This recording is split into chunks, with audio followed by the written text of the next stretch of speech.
Hey fam, welcome to class. If you struggle with backbends, you struggle getting into wheel pose and any kind of pose that or motion where you need to push the hips up and open up the front line, maybe this class is for you.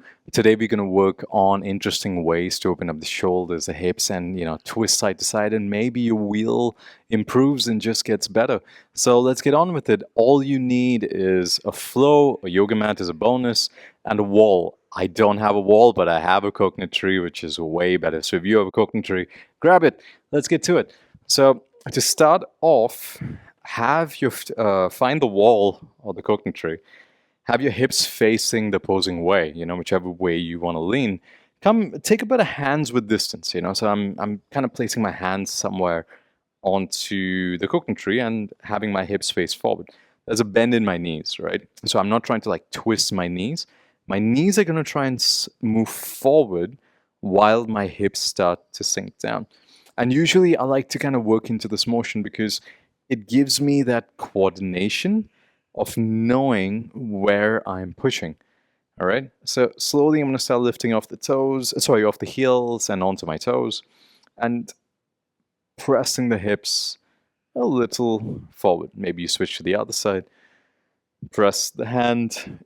I'm pressing my right hand. If you started off at the left, and switch to your right, pressing off the heels, pressing into the toes, and just easing the body into the space. As you notice, my knees are traveling forward. They're not turning with my chest or with my spine. I'm giving my body time to open and the space to open, right?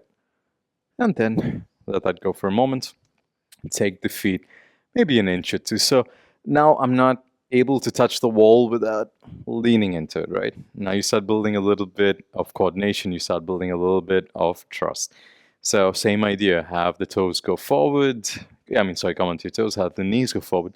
And reach your left hand back towards the wall or the coconut tree and start to lean into it. So I kind of imagine I'm like Neo from the Matrix. If you're from the Gen Z, you have no idea what I'm talking about. But if you're a millennial, you grew up to that stuff, right? Neo dodging bullets. Well, in this case, I'm dodging coconuts. So either way, work into it. Squeeze your glutes. So keep them nice and active. Press the knees forward and lean back. And then switch. So take the right hand onto your coconut tree, press the toes into the ground, press the hips forward, push the hips forward, open. And notice the further forward you go. Again, if you want to keep the heels down, keep the heels down. Don't worry about it, all right? I do like to lift the heels because it helps my pelvis push a little further forward. So I like working into that space. If you want to keep your heels down, keep it down, but you might find a restriction in your ankles when you do that. When I lift my heels off the ground, I feel a lack of restriction. So that usually works pretty well. And then come back. Okay. So now we're going to try and roll around onto the wall or the coconut tree. So what I mean is you can watch me the first time and then you can try it. If you want to bring the heels in and try it, perfectly fine. You want to, check your distance into the wall. So I'm going to start, my left hand is going to go onto the surface. My fingers are going to turn in, right? So if you can notice what I'm doing, my fingers are not going straight. They're turning towards a direction that I'm going to turn. So I'm going to turn inside. So I'm going to place the fingers in. I'm going to push the knees and hips forward. And I'm going to roll left, place my right hand on the tree, and come up. And my right hand mirrors the left hand. So if my left hand is turning in, my right hand is turning in. All right? I'm going to do it the other way around. So my right hand is going to reach onto the tree. The fingers are going to face in. So I'm going to rotate inside. I'm pressing the hips forward. My left hand places somewhere near the right hand, and I come up. If you have a wall, you have way more space because you can place the hands next to each other. But when you're in a coconut tree, I'm kind of placing one on top, like one on top and one down. You may do with what you have, right? You can't complain. you find places and spaces to play. And we'll do that a few times. So take it, if you want to test, you press the knees, step a little bit away from the wall where you can't really touch it. And you can decide the height. If you want to keep the hands up, you want to go down, play with it, see what happens. So I'm going to start about some medium height, not too high, not too low, pressing the hips, and then turning. Every time I do the movement, I'm starting to feel a bit more trust, and I start to lean deeper into my body. That means my hips are getting closer to the ground, my knees are going further out, and I'm making my way lower and lower. If you want to up the game, you want to level up, basically. Take your knees and feet a little further away from the mat, and then try to roll around and notice what happens. Maybe you come to a level that is so interesting that you forget that gravity exists until it reminds you of its existence, which is a fun place to be.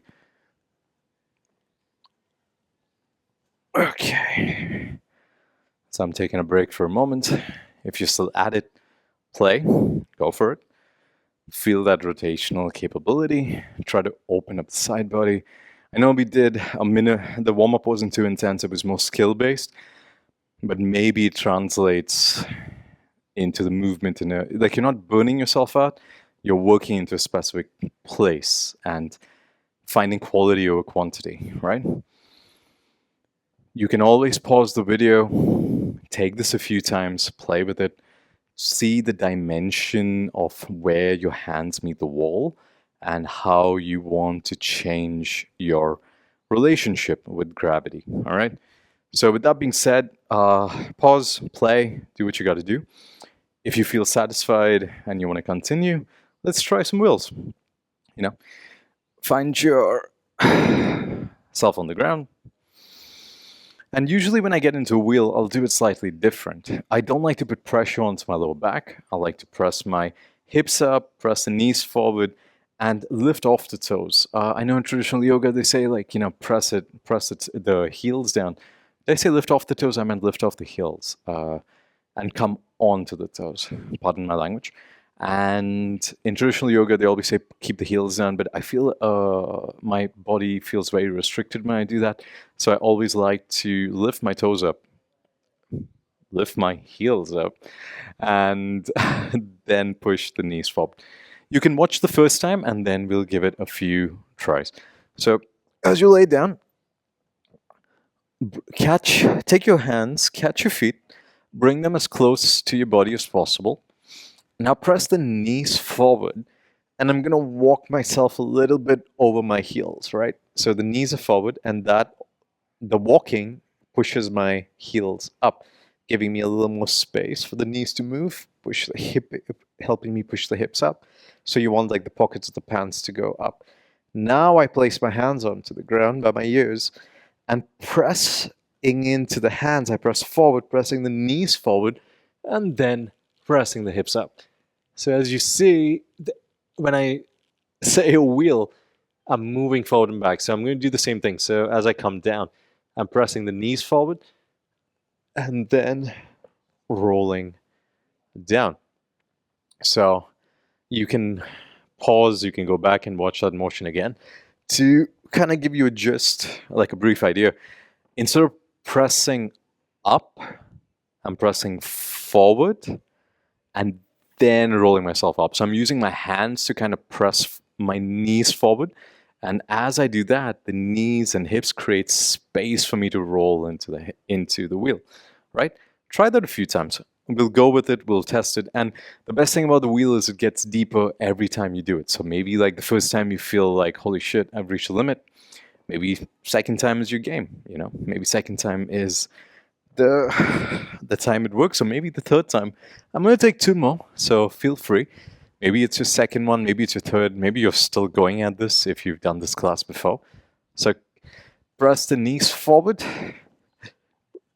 Press your hips a little forward so you notice your heels lift off the ground. Press the pockets of the pants up to the sky. Squeeze your glutes. Take your hands, place them by your ears, and then push forward and up and see if there's a bit more space. Maybe you want to move a little front and back, a little bit of rocking. And then press the knees forward again. Loosen the lower back and settle down. Take a moment to breathe. That could be plenty, or it could be an interesting way to get into a wheel. It might not be the deepest wheel, but we are working to get the coordination game right. So then when you are fully warmed up in your practice, you can use these elements to take a wheel. So let's do this one last time. If you got it, if you got the energy, I got it. What am I saying? Let's go for it. Sometimes words fail me. So catch your feet, press the knees forward, press your hips up and push them a little more forward. Have the knees go forward. Press into the ground, push the pockets of the pants up, squeeze your glutes, place your hands by your ears, and press forward and up. And notice where you end up. Maybe third time is a charm. Press the ground away a bit more. Notice if the shoulders are slacky or if you have that push. And does that change the equation in some way? So breathe into that space. We're almost done. And let it go. So press the knees forward. Roll yourself out of the wheel. So just settle, stay, do nothing. Relax for a few moments. Let your spine reset. Usually after doing a bunch of these wheel movements, it's good to take about 3 minutes for the spine to just chill and relax. Or if you feel you've suddenly woken up and you have a bit of energy to play and be a monkey, or find more wheels or do something else in your practice, go for it. I hope this helps. Today's class was a bit more technical. It was a bit more slow paced, and we covered a lot of interesting ideas.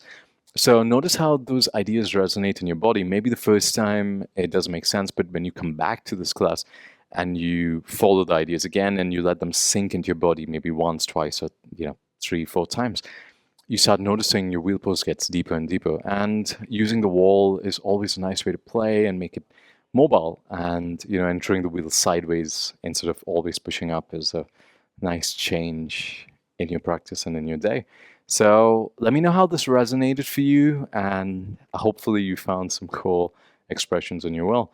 Well, my name is Varun. Thank you so much for practicing, and I'll see you on the mat very soon. Peace.